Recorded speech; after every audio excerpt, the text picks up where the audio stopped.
In today's breaking story, Stephen Miller's own uncle just stepped in as the family feud escalates.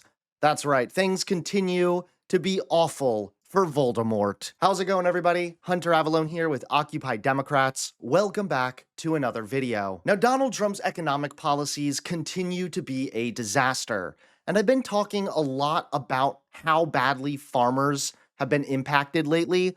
And I'm not going to stop talking about this because farmers overwhelmingly voted for Donald Trump, and now they're overwhelmingly getting screwed over. I have to ask, where do you stand on the White House's idea of helping farmers with tariff money that is being collected?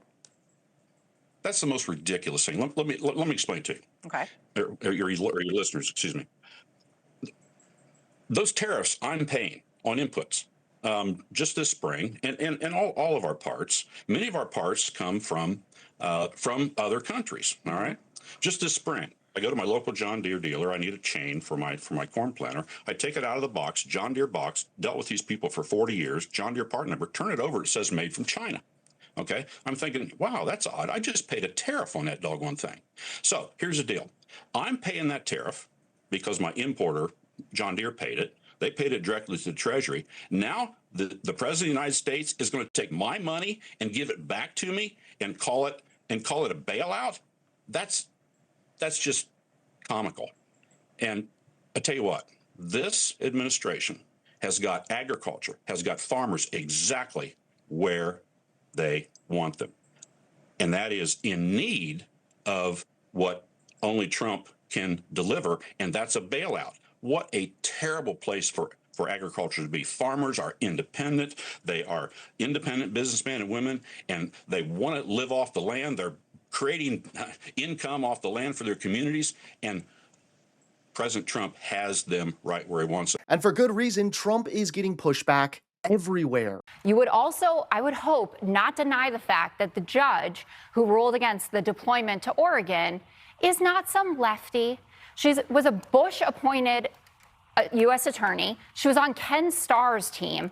And I love this. I just, love a good quote when she's talking about what's going on in Portland and how you can actually look at the footage and see that it's on one square block and it's not like the mess everyone portrays it to be, similar to what happened in L.A., that Trump's deployment was simply untethered to the facts. The Trump administration is getting pushed back left, right, and center. The American people are saying no to this, and the court system is saying no to this. You have judges who have been appointed by every president from Reagan up until Donald Trump and Joe Biden himself saying you cannot do this. No, you don't. Chicago journalists are suing.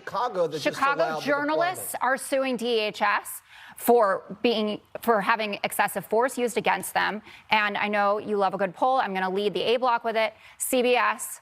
Trump is now -10 on immigration, 58% oppose using the National Guard, 70% of independents, 61% oppose using active duty military in our American cities. And now Stephen Miller's uncle just stepped in as the family feud escalates. That's right, take a look at today's top story. President Trump's close aide, Stephen Miller, is once again facing backlash, but this time, the criticism is coming from inside his own family. Fresh reports reveal that Miller's 75-year-old uncle, Dr. David Glosser, has spent years publicly condemning both Trump and his nephew's role in the administration. In resurfaced posts, Glosser described Miller as a depraved fiend, agreeing with a commenter who called his behavior absolutely disgusting. He added that cruelty is and has always been the point.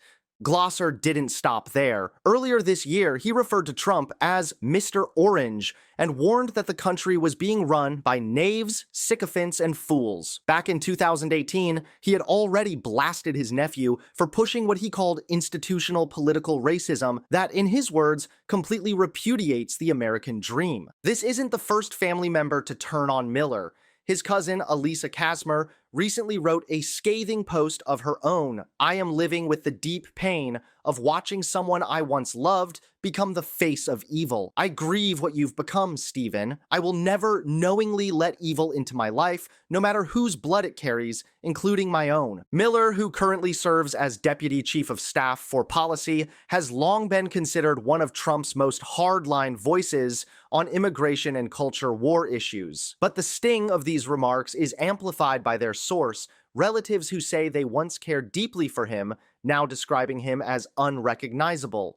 For Trump's White House, this controversy adds to the growing list of political headaches, and for Stephen Miller, it underscores a brutal reality. The sharpest attacks may not come from political opponents, but from family who now see him as the embodiment of cruelty. Thanks so much for watching. Please click that like button and subscribe to Occupy Democrats so that you can stay informed and help us stop Donald Trump.